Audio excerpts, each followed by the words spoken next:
Ladies and gentlemen, please welcome your panel on artificial intelligence advances and the ethical choices ahead, moderated by editorial director and CEO of Insider Inc., Henry Blodgett.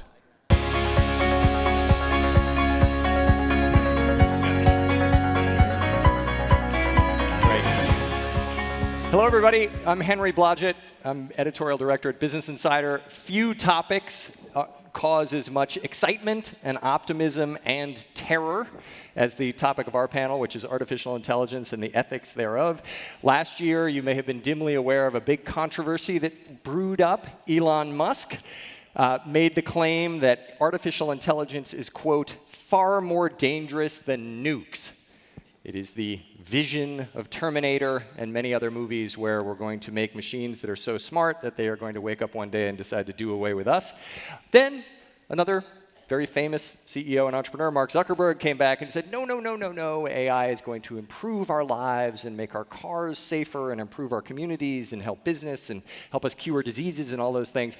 On this panel, we are going to get to the bottom of that, and we're also going to figure out the ethics of it. And just to give you an example of the fearless perspective you are likely to hear, one of our panelists, Vivian Ming, on the end, had this to say about Elon Musk's prognostication last year. Quote, "The only reason Elon talks about this stuff is because it prevents financial analysts from asking tough questions on quarterly calls." So that puts it in perspective. So just to give you a quick, Vivian is the CEO of Sokos Labs, which is a think tank focused on work, education, innovation, and inclusivity.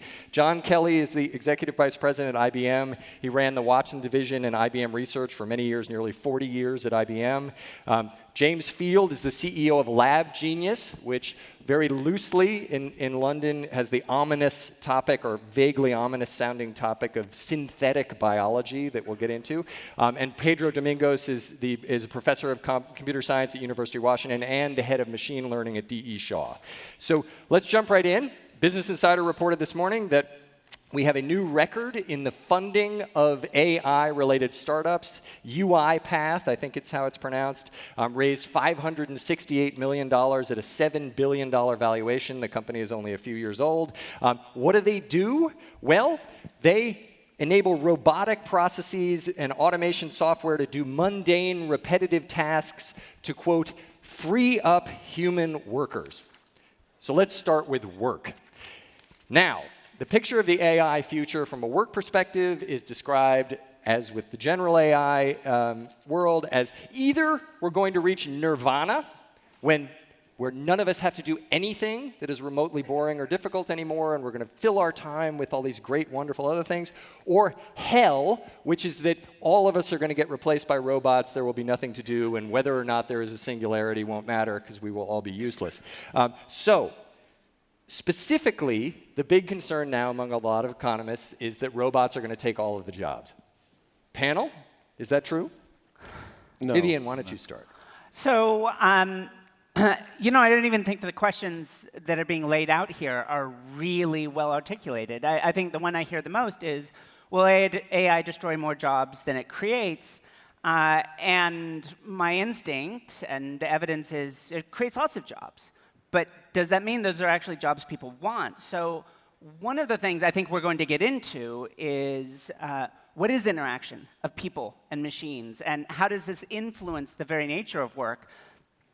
I get asked to come into a lot of organizations, and what they say to the public is, we're going to use AI to make everyone better, which I think is a totally legitimate position. And yet, then behind closed doors, they say, so Dr. Ming, can you build a chatbot to replace all of our tellers? And one of the real possibilities here isn't Terminator or artificial general intelligence, but rather deprofessionalization. That if I can get something from UiPath that will take much of the work that, let's say, my lawyers or my doctors or my engineers or financial analysts are doing, and now I can just hire someone with a high school degree to do it, to handle the messiness, sort of be the human cock that connects these systems together, then things begin to fall apart. So I love this example from law. I get to build a lot of things in this specific space that do some fairly amazing stuff. The way I often describe AI in practical terms is it's any quick, expert human judgment cheaper, faster, and better than a person can make it. So let's take a concrete example, a little competition run at Columbia a little while ago, where there was a startup with an AI that read contracts looking for loopholes and a bunch of human lawyers. And in this competition, roughly speaking, they had to find all the loopholes in the contracts. The AI found 95% of the loopholes, the humans found 88%.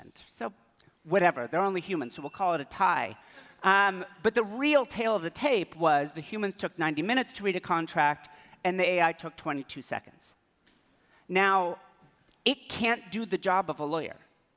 But that specific task almost becomes ludicrous to pay a human being to do.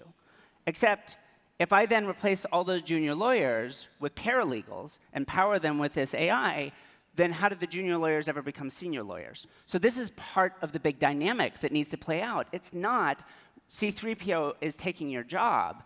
It is how do humans and computers interact to produce something, a choice we get to make.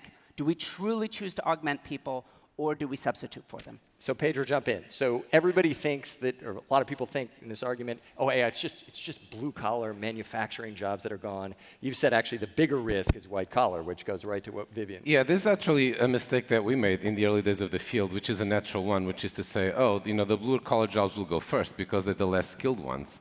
And it's the white-collar ones like lawyer and financial analyst and doctor that will be hard to replace. It actually has turned out to be pretty much exactly the opposite.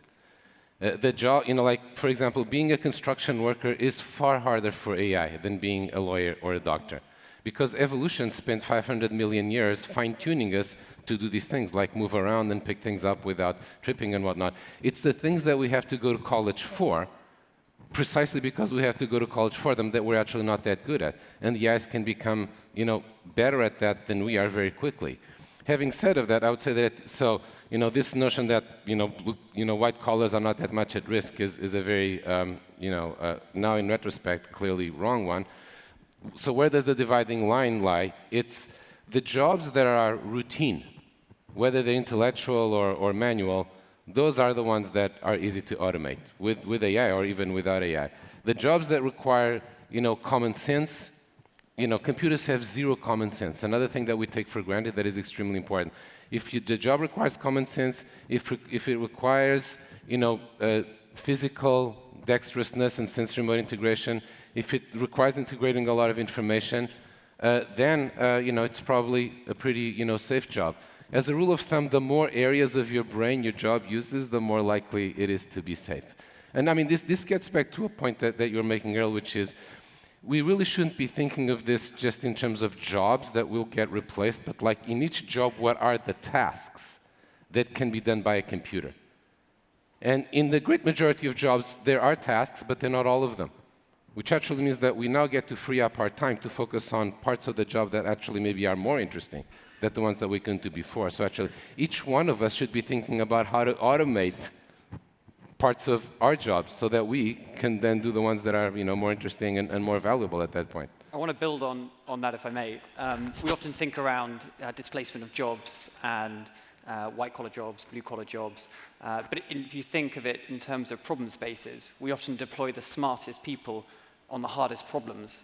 But there are a lot of problems that either individually or as collectives, humans are just fundamentally incapable of solving. And this is a really exciting area for artificial intelligence, because this is the thing that gives us a shot at solving those problems. And to make that concrete, to make that real, the area that we work is in the space of scientific discovery. And it turns out that humans are actually really bad at the process of scientific discovery. And if we as a species are going to be able to tackle the most meaningful problems, then we have to decouple this fixation of understanding how the world works and actually embrace alternative technologies and enable us to grapple with different solution and problem spaces. So just to pick up on both that. So this idea that we can replace people with technology. CFOs, investors salivate at that. That's terrific. Let's replace all the people, their cost, you got to worry about them and so forth. Then, obviously, if one's job is going to be replaced or narrowed or what have you, there's a lot of panic around that. It's a big, hot political issue now, so let's get right to the ethics of it. Is it ethical to fire somebody and replace them with a robot? Absolutely. And here's why. In the end, it's better for everybody. In the short term, there's pain for the people who lose their jobs, but if you look a generation ahead, everybody's better off. And the thing to remember is that the jobs that go away, look at the history so far, right?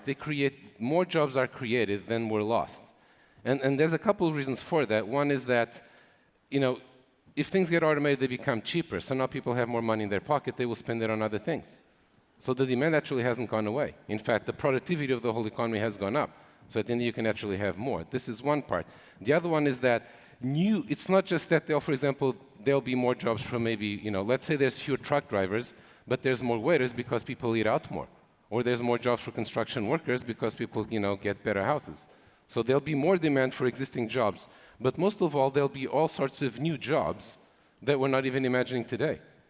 I mean, imagine the job of web app developer 200 years ago. That was a completely unimaginable job, right? When everybody was a farmer, right? And now millions of people make a good living being web app developers. There will be a lot of new jobs like this.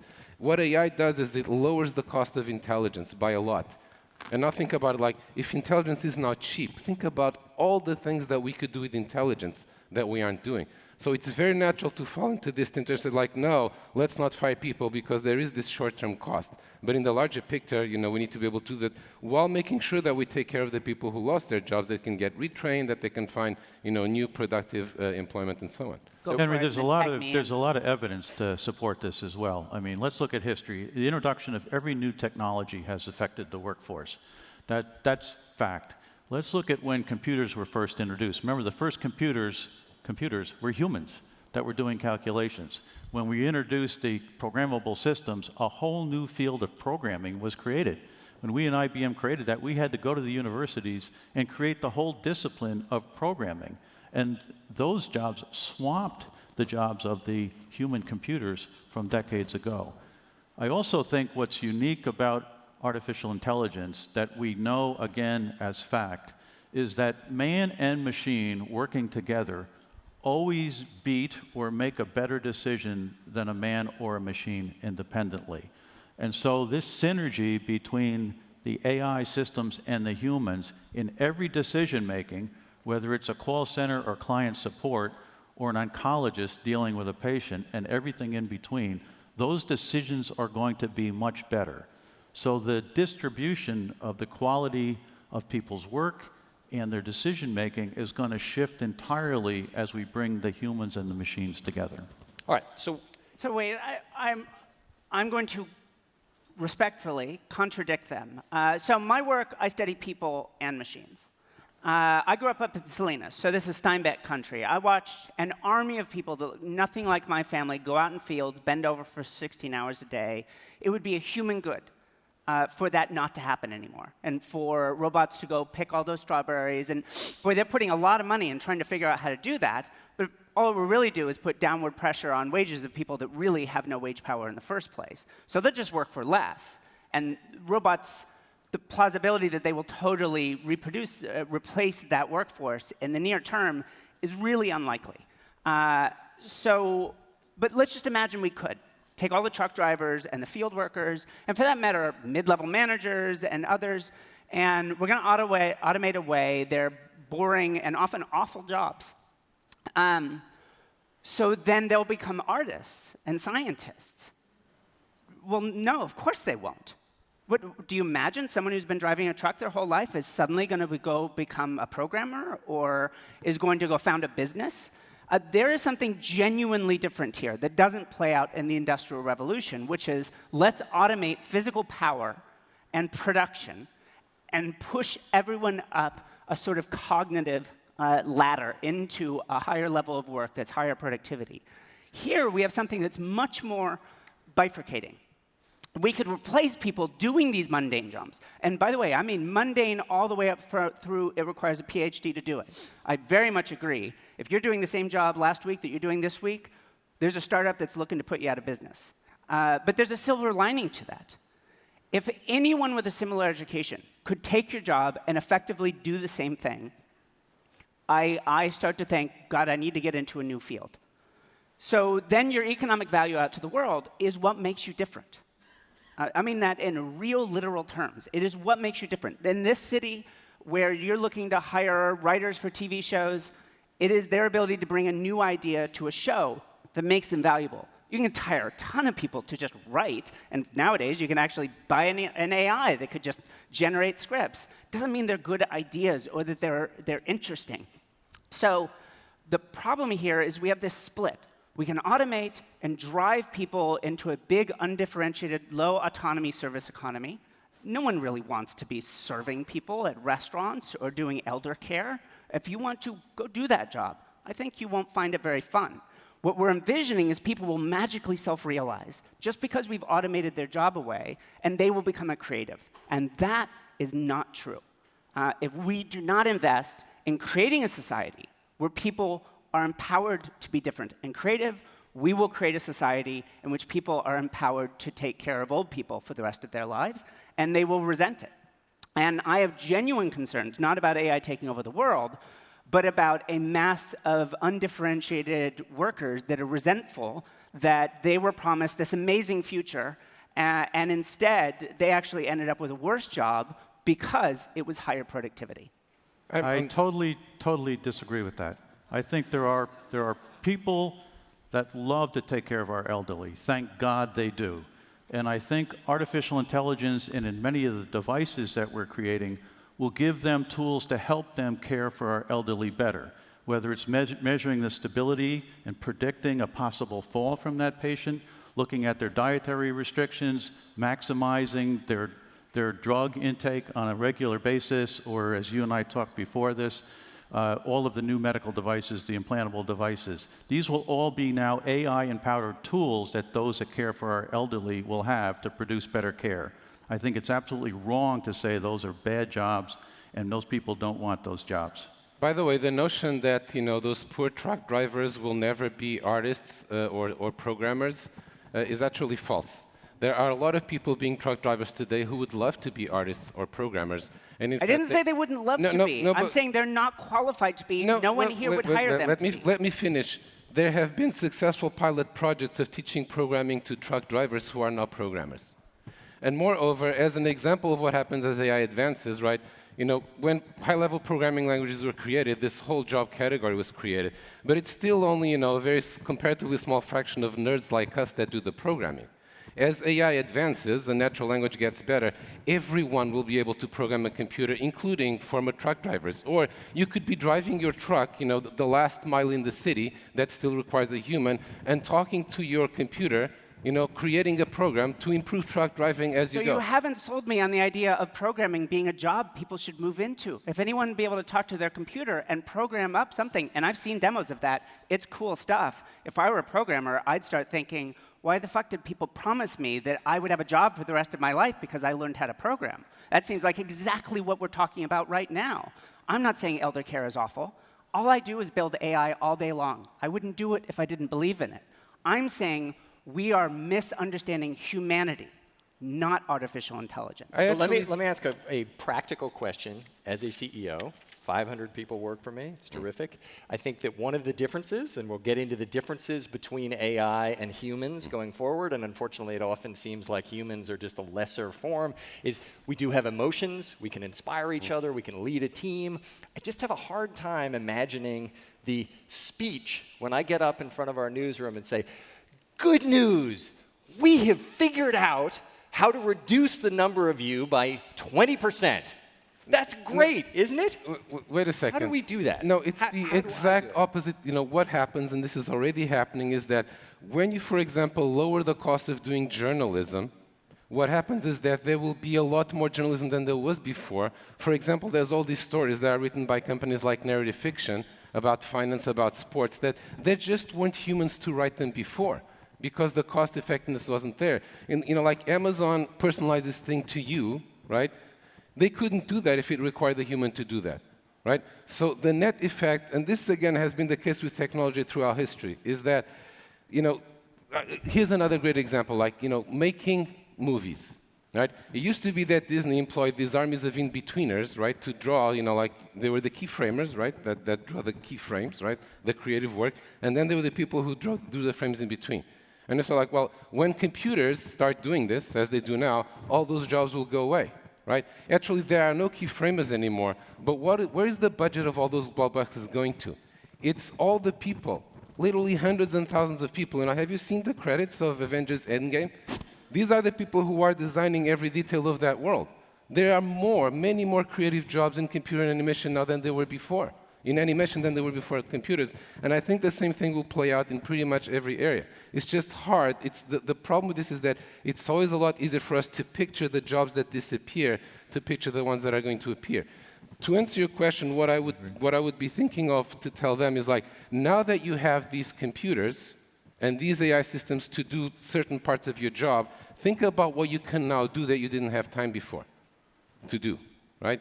And I think at the end of the day, you'll probably find that there's actually more work to do than there was before. Right? And more enjoyable work. And more enjoyable work, Humans, exactly. are amazing at lateral thinking. As long as nobody has to leave the company, I In a agree. room like this, that's a wonderful thing to imagine. Imagine the average household. That's all of our imagination here does not apply to what they're envisioning in their lives. All right, let's shift gears. This is great. Pedro, you, I believe, are aware of a hedge fund that has has added an algorithm to its board of directors. That's right. Tell us about that. Yeah, again, I think this is a harbinger of things to come. There's a hedge fund in Hong Kong, I forget its name, that, it's not a hedge fund, it's a venture fund. And they have, they have 7 directors that vote on, what things to invest in. And they replaced one of them by an AI algorithm. So it has a vote, along with the votes of the 6 humans, and they seem to be pretty happy with it. And now, of course, maybe at some point this will become 2 different algorithms, and maybe at some point, you'll actually have a venture fund that is completely run by algorithms, right? There's nothing wrong with that, in my view. What matters is whether that venture fund, at the end of the day, is making the best investment decisions, of startups to invest in that it can. The interesting thing to realize here is one of the values I'm guessing that they're getting out of doing this is that the algorithm has a very different perspective from the 6 humans or from the one that it replaced. So a lot of it is sort of like having this diversity of inputs. And again, I think that is like maybe the major theme in the relationship of AI to work is that the humans and the algorithms have, and for the foreseeable future will have, different strengths and weaknesses. So the best outcomes will almost always come from combining humans and machines, each doing what they do best. In chess, they call this centaurs, right? The best chess players in the world today are not computers. You'd think they were, but they're actually teams of humans and computers. A team of a human and a computer can beat any computer. And in finance, we have an interesting example of this, which we do at the show, which is quantamental investing. Right? Quantamental investing combines quantitative aspects and discretionary aspects. It can be that there are inputs to the quantitative process that are human provided. It could be that there are inputs to the discretionary, to the humans, judgment that are provided by machines. But in the end, precisely because they have different strengths and weaknesses, it's by combining the two that you get the best results. So this obsession that we have of humans being replaced by machines is actually the wrong one. It's not man versus machine. It's man plus machine versus man without. And guess who wins that one? AI is a form of automation, and automation is like having a horse. If you have a horse, you don't worry that the horse will outrun you. You think about how much farther you can go by riding the horse. So let's ride the AI horse, into the future. So John, talk about this. So way back in the dark ages, maybe some of you remember this, there was once a time when it was not clear that a computer was going to be able to beat Garry Kasparov. I remember this. And IBM built one, and they had this intense match, and Garry won, and it was the triumph of humanity. And then your engineers went back for another 20 minutes, tuned up some things, and then Deep Blue crushed Garry Kasparov. And I remember reading an article where he said something to the effect of, yeah, but if I had a computer, I would kick its ass. And so this is this man plus machine thing that Pedro's just talked about. Pedro's exactly right, and you're right. We had trained that machine with a number of grandmasters, and it had learned from those humans how to play the game. And by the way, the humans learned from the machine. In that first match, what the machine actually did was learn how Garry played. We went back and tweaked it, and it came back and, of course, beat Garry Kasparov. And I remember talking to Garry after he lost, and he was obviously blown away by it. But he said, I normally when I play another chess player, I can psychologically profile them, and I know who I'm playing. In this case, I couldn't pinpoint with the machine who I was playing because it had been trained by a number of professionals in chess, grandmasters. And so I think that's a great example of the man-machine interface. And I know if I took Gary and the machine and went back at the machine, there's no question they would have won again. All right, so that gets to the really broad question here, which is what Gary's talking about exploiting is human weakness. I can read that human. I will find the flaws. I will exploit them. Computers apparently don't have those flaws, ultimately. But Pedro, as you've talked about, computers lack common sense. And you've even said that we've tried to teach computers common sense, and it's difficult to do. So is that what is different about artificial intelligence and human beings? Is it common sense? What else is it? What is the hope for human beings? That is one thing, right? So common sense is a very big one. You know, most people in AI, or at least many, would say that common sense is the central problem in AI. We've been working on it for decades, and we have precious little to show. And human beings, you know, are just, you know, we take our common sense for granted. All these things that we know that we don't even think about knowing. So that's a big one, but it's not the only one. Another one is human beings are exceptionally good at integrating a lot of different kinds of information. As a rule of thumb, if there's a task that can be narrowly defined and there's data for it, then the computer can learn to do it better. But if the task requires a lot of mental flexibility, computers are nowhere near humans. So this type of mental flexibility is something that is very much, you know, you could say that humans are really good at doing everything badly. Like, we don't do anything really well when you look at it very closely, but what's amazing is that we can do such a broad variety of things and switch from one to the other and learn quickly. And this is something that computers very much lack. We already talk about dexterity and physical manipulation or not, but another very salient one these days is that when you compare machine learning algorithms with humans, the machine learning algorithms are extraordinarily brittle. Human beings can learn when the humans learn, they learn far more than machines do. We are far better at extracting knowledge from experience than machines are. And again, I'm a machine learning researcher. For all the progress that we've made in machine learning, we still have no idea how humans do this. And in fact, you know, here's something to bear in mind, like as we have all this talk about like, oh, the machines are so much better and they're going to leave us in the dust. Nothing gives you more respect and admiration for human beings than being an AI researcher. Humans are absolutely amazing. They're mind-blowingly good. It's interesting because, like, if you talk to people like Danny Kahneman, for example, like psychologists, they kind of like algorithms because they study all the foibles of human beings, right? All the ways in which we fail, where the algorithm might do better. But we, on the AI side, we actually see all the failures of AI and humans just breezing past it. So, to go back to this question of jobs, the argument is usually that this time it's different. This time is different because now we're automating intellectual work and there'll be nothing left for people to do. This time is not that time yet.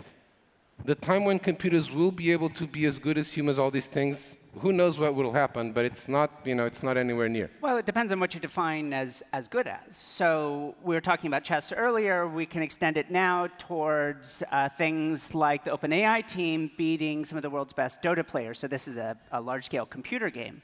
What's really clear is that the system they've built, we don't know to go into the technical details, but it might be fun for us to talk about,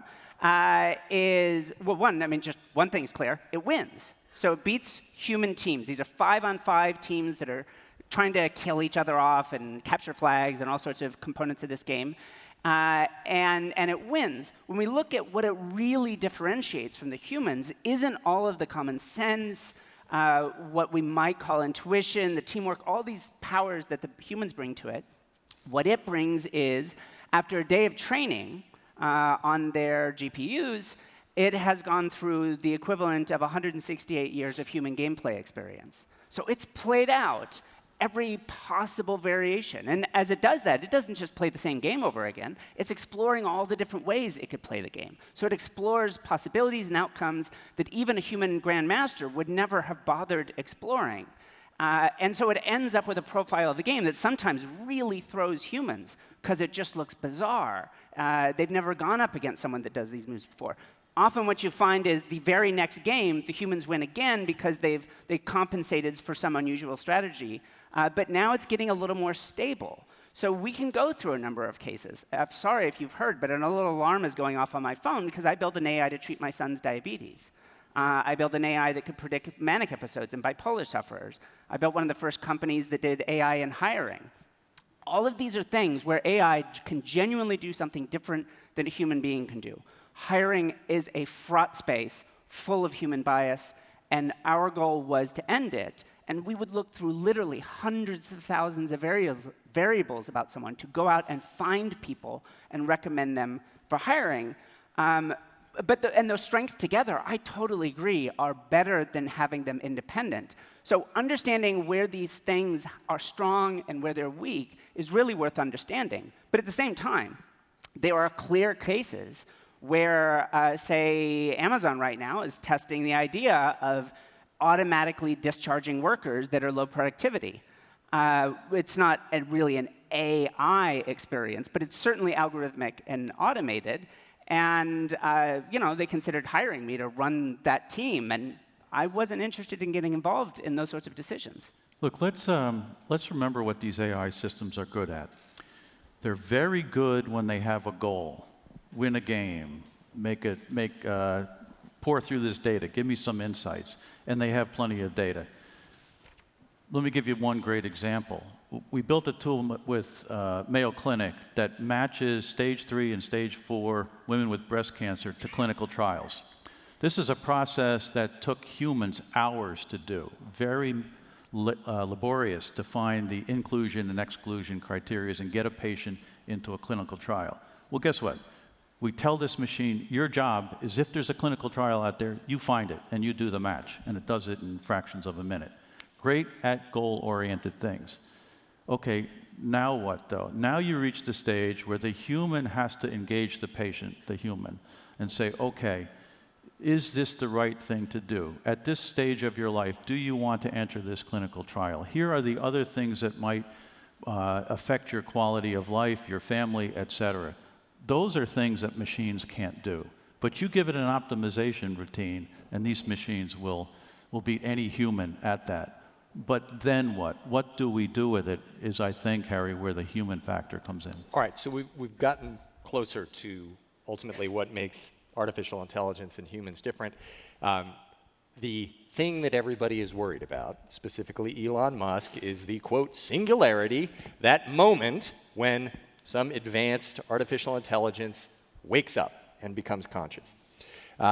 So I have the incredible luxury of having 4 incredibly smart people, so I'm just going to ask you a few basic questions. Love to hear you weigh on. First, what is consciousness? And I'm sorry to get philosophical for a few minutes, but this is interesting stuff. What is consciousness? Are any machines conscious that we think of? And do we know what makes us conscious?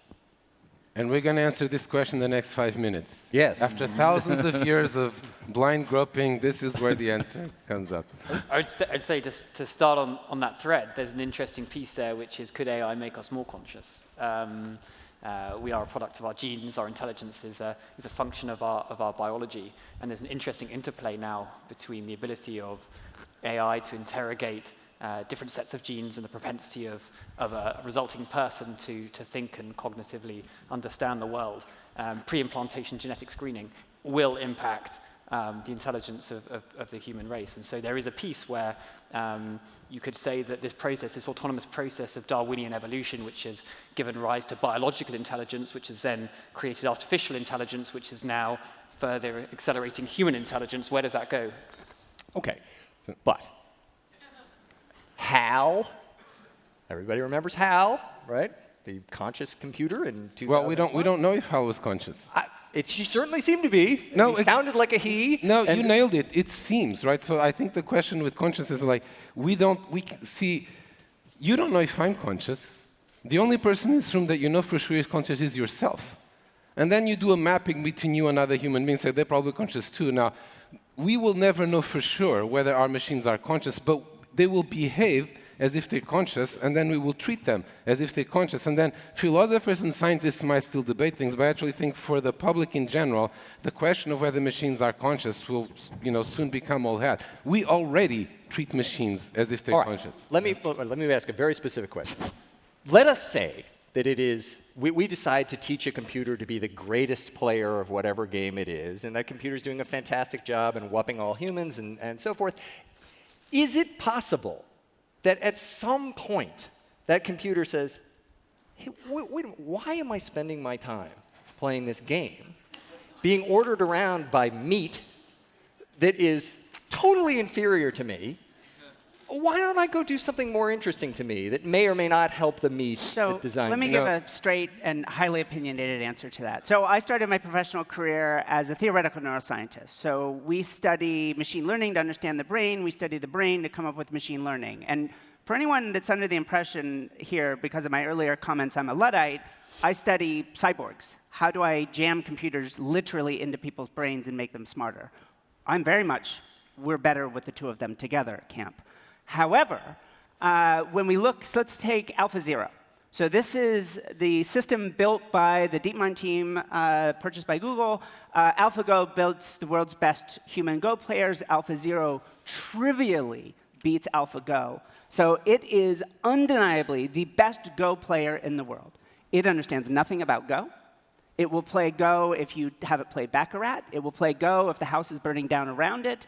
And here's the very strong opinionated piece.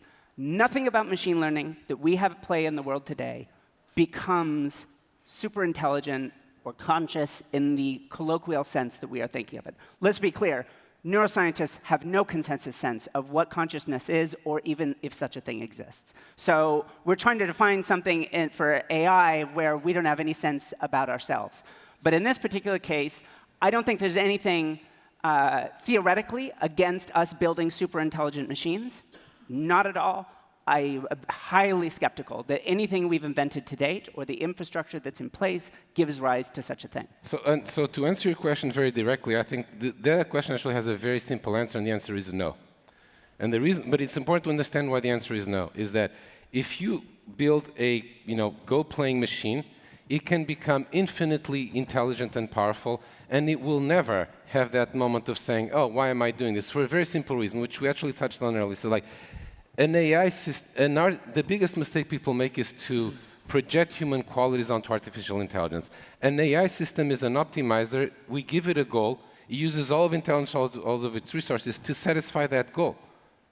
And it doesn't have the power, even if it's doing machine learning, to not optimize that goal. If it's evolving, right, we have genetic algorithms that evolve things. As soon as something is not working towards that goal, it gets deleted.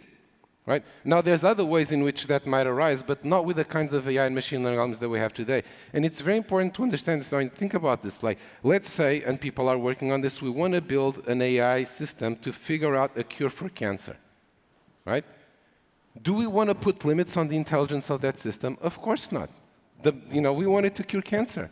Is there a danger that that system will suddenly decide to change its goals? No. It can set its sub-goals, but the goal was set by us. That can't happen. Like it changing its high-level goal automatically can't happen any more than a car will fly into the air, right? There's an infinitesimal probability of that happening, but not something that we really should be worrying about. Now, there is a real danger in all of this, which is, the Midas problem, right? We give things a goal, and it actually gives us, they're very literal-minded, they have no common sense. So they do a lot of damage while thinking that they're helping us, right? And we already see examples of that in the world today. So that I think, the bigger problem for us to worry about is not like, oh, the machine will suddenly decide to change its goals, is that the goals are actually, not really what they should be, and then the machines do damage because of that. So a lot of, half of the time that the machine learning system spends should be on figuring out what it is that we want and what is good, and then the only other half on how to achieve it. Right now we have these things like maximize engagement, right? And they do maximize engagement, and that's the problem, because in the process of maximizing engagement, they do all sorts of collateral damage. So that objective function needs to be better, right? All right, so one more question. So consciousness, consensus seems to be not going to happen. I'm relieved. I disagree. I'm not persuaded, but I'm relieved. No, Henry, look, if the definition of consciousness is it's self-aware, these machines know exactly the state they're in. They know what they learned, where they learned it, and they remember that. I think the more interesting question is around the ethics then. Will machines have some form of ethics or soul or whatever? My response is yes, they are conscious of themselves and what state they're in a different way than we are, but they do know the state they're in. Ethically, though, they cannot develop their own ethics. They can only learn from the data they're trained on. Now, that's a good thing that through the data, if it's fed responsibly the right data, it will learn the right things and values. If it's not, then we go down a different path. And that's why the transparency in these algorithms, the question of what data was the system trained on and who trained it, will really impact the final ethics of that machine. And so, which is an incredibly important point. And so one more question about artificial intelligence versus human intelligence. Emotion. Is there any evidence of emotion in AI? For example, when Deep Blue finally beat Garry Kasparov, was it proud? Was it pleased? AlphaGo, same thing. It's like, yeah, chalk one up for me. Or is this completely, it's just, there's absolutely nothing? Because that is another thing that really distinguishes humans, for better and worse. Or does it? Is emotion actually the neural network inside your brain rewarding you for fulfilling your objective function? Actually, emotions, it ties very well to what we're just talking about. Machines don't need emotions because they have objective functions. Our emotions are the objective functions that our genes gave us. Correct. So that we apply our intelligence to their survival and reproduction. So in some sense, we already have objective functions given by our emotions, and machines already have emotions. Right? A machine maximizing its objective function is the analog of you feeling happy when you succeed at your task. And now whether you want to call that emotion or not, actually philosophers have differed in this respect. But the truth is, in some ways, these apparently very rational machines, right, are as emotional as we are. And actually, the more intelligent you are, the more emotional you need to be. People think there's this contradiction between emotional intelligence. Insects are not emotional because they don't need to be. Right? The more intelligent you are, the stronger the emotions you need to make sure that that intelligence doesn't go astray. And in fact, the same way that think about it, like we are incredibly, your intelligence is way beyond the understanding of your DNA. Your DNA has no clue what's going on, right? It's just a bunch of molecules. And yet, that DNA is still controlling you, right, to do the things that will, foster its, its survival, multiplication. In the same way, we can build intelligences that are way beyond our understanding and are still doing our bidding. Right. So Henry, it didn't say, yeah, I won. It said, I learned something. Well, let's also clarify, though, emotions do multiple things for us. So let's go to a real old school definition of artificial intelligence. It's any autonomous system that can make decisions under uncertainty. So there's no right answer, and you have to act anyways. So we happen to be particularly good at that compared to many other organisms. How fast should I be going when I take this right turn? What chess move should I make? Should I hire this person? All decisions under uncertainty. There's no absolute right answer to make.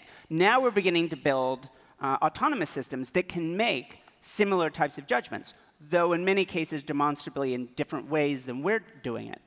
So where do emotions play in? They play in two ways. If there's no right answer, sometimes I need some sort of a cue on how to make a decision.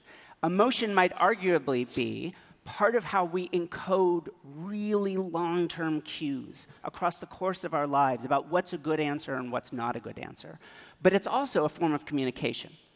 So computers encode those what we might call prior beliefs about the world in a totally different way. They don't need emotional cues. We use them for behavior. They can encode those formally in probability distributions internally. But the communication is interesting. We also emote because it communicates to those around us. Emotions are viral. They spread through social groups. You see these things happen. So it turns out, in that sense, computers absolutely have emotions. They can read our expressions. They can play on those expressions. They could play back forms of expression that themselves influence our behavior. And in that sense, it's not emotion in the sense that they feel bad, but it's emotion in the sense that they can do computation on our feelings and interact with it. And that could be incredibly scary on one side and incredibly valuable on another side. I happen to have done my very first project I ever worked on was doing real-time lie detection for the CIA off of raw video. So they just gave us videos, and they wanted us to build a machine learning system that could tell if people were lying. It's 20 years ago, bit of a bridge too far. But in fact, that lab is now the AI behind all the face recognition on iPhone 10. So that's 20 years worth of CIA funding to tell people whether they were lying, and it now animates cats on your phone. We also took that, and I extended that work, and we built a system for Google Glass that could read people's facial expressions, write it on the screen. Imagine all the nefarious things you could do with it. We built it for autistic kids, so that they could learn how to read facial expressions through natural interactions with other people. And then we also built a system for the UN to reunite orphan refugees with their extended family members. So the question about whether machines have emotions, they encode information that might be relevant to emotions, and they can interact with us in an affective way. But what's more important is what we end up doing with them. In my opinion, AI is just a tool. If we choose to use it, it's like AI for good is like hammers for good. To me, it makes no sense. Go build a house. That's a good use for a hammer. Don't hit people on the head. So if you use AI to reunite orphan refugees with extended family members, I feel like I did good with that. If we use it in another way, we haven't done. It's not doing good and bad. It's us. All right, let's talk about improving humans for a second. James, I'm going to read a quote from you, and then I'm going to ask you to jump from what you actually do into a more philosophical realm. Quote, humans are congenitally incapable as a species of fully understanding the complexity of biology. I certainly sort of intuitively agree with that. Basically, you say that evolution kind of sucks. It's not fast, it's inefficient, it's unproductive. You've built an AI-driven evolutionary engine that speeds it up massively and so forth, and you can predict which mutations will improve a biological design, which sounds a little bit scary in certain ways. So you're working on proteins, very small, seemingly not such a big deal to us yet, although in many ways that we don't know, obviously it is. But jump from there to our having the ability to design our children completely, which I think in China we may have that ability already and elsewhere. Is that ethical? Should human beings be able to do that? Is it ethical? I think based on the trajectory we're on right now as a species, I think we can say that with a high degree of certainty, we're on a collision course. The rate of extinction is something on the order of 1,000 to 10,000 times the background rate. The temperature of the Earth is increasing. There's a lot of stuff that we're doing badly. And if you extrapolate from that, I think the deployment of AI in this system gives us this unique opportunity in the sense that it enables us to decouple our cognition from our ability to solve those specific problems. So when I think around what's ethical or not ethical, I try and think about it from the perspective of if we do nothing, we're sort of screwed. In terms of being able to engineer specifically our children or the future generations, there's a lot of potential opportunity in that space, but also it's fraught with a number of questions. If I start improving the intelligence of my children through selection of embryos pre-implantation, which is entirely feasible, that sets up an interesting cycle where everybody now has to do that. And what happens if the markers that I'm selecting turn out to be the wrong markers? And what happens to that generation and the generation beyond it?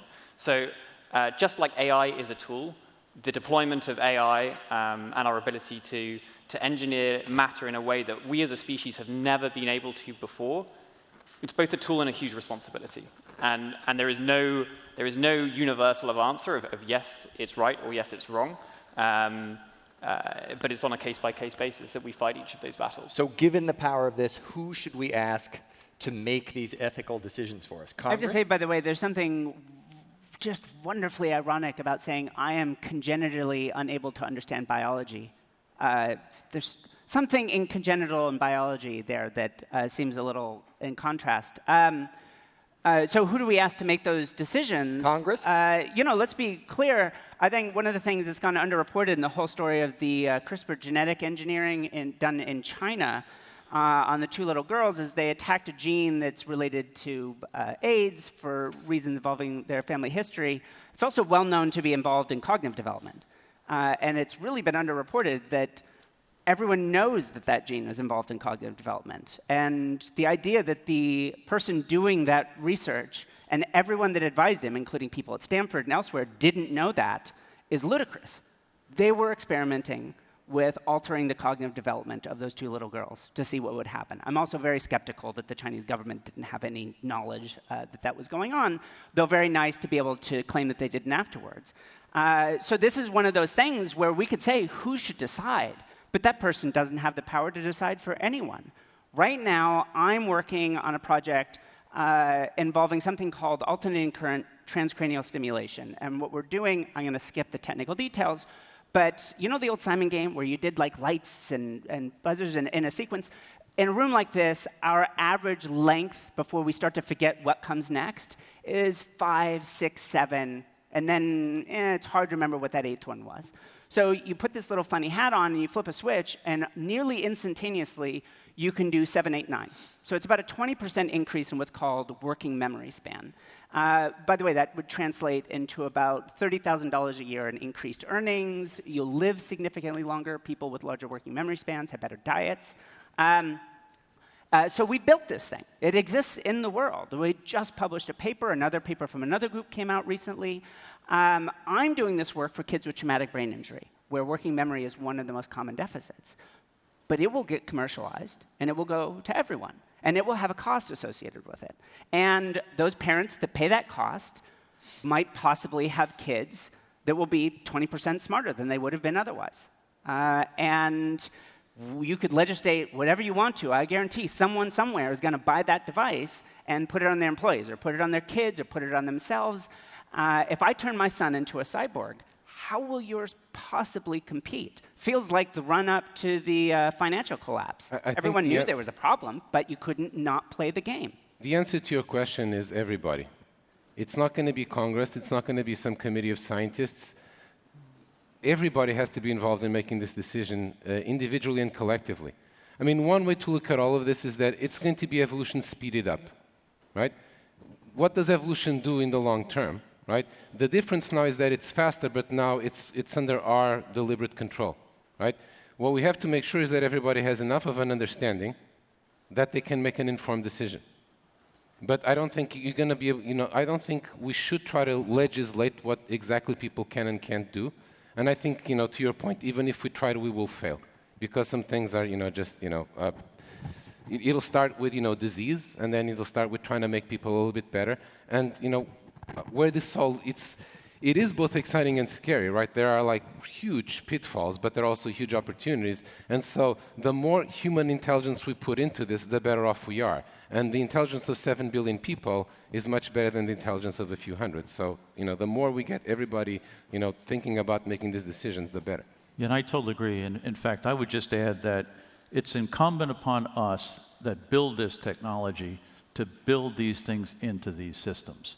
I can think of the old days of, well, I'll build a machine and I'll do quality later. Can't do that. You have to build quality into that system. We have to build transparency, tools to measure bias inside of these systems. So those of us that are building these systems have to build this in and introduce this technology in an ethical way. A great example is I can build a system that's very sensitive to bias, or I can build a system that doesn't care about bias and will pursue whatever goal I want it to pursue. I think it's incumbent upon me to build that in. I can build a system that's totally transparent, that you can look inside the box and know how it made that decision, or I can build a system that's a black box that you'll never know how it made that decision. I think it's incumbent upon me to build that such that that box is transparent to those that are using the system. It's also incumbent on us, the technologists, to not, this is a temptation that we are not resisting very well, but should. Our job as technologists, I think, is not to put our own ethics into the machine. Is to make it easy for whoever that machine is working for to put their ethics into the machine. And we don't know what they'll be. They'll be different for different people, different cultures, different countries. But we need to be aware that we are doing that today, is like inserting our ethics into the system. Whereas what's that? And often we're naive about it because we think like, oh, these are universal ethics. Actually, they're not. So the technology should be designed to empower people to use the machines in which they feel is adequate. Great. Just to be super quick, though, I am worried very much that we are now moving into a world where we will have the chance to change the definition of what it means to be human. And we're going to put that definition up for sale. So if it's a decision we all make, but what happens when my kid gets a Porsche in their head and the other doesn't, and now we end up with two fundamentally different kinds of people. And I'm not comfortable with that not being a pluralistic decision. I have to wrap it up there. Thank you so much. Please join me in thanking the panel. Thank you all.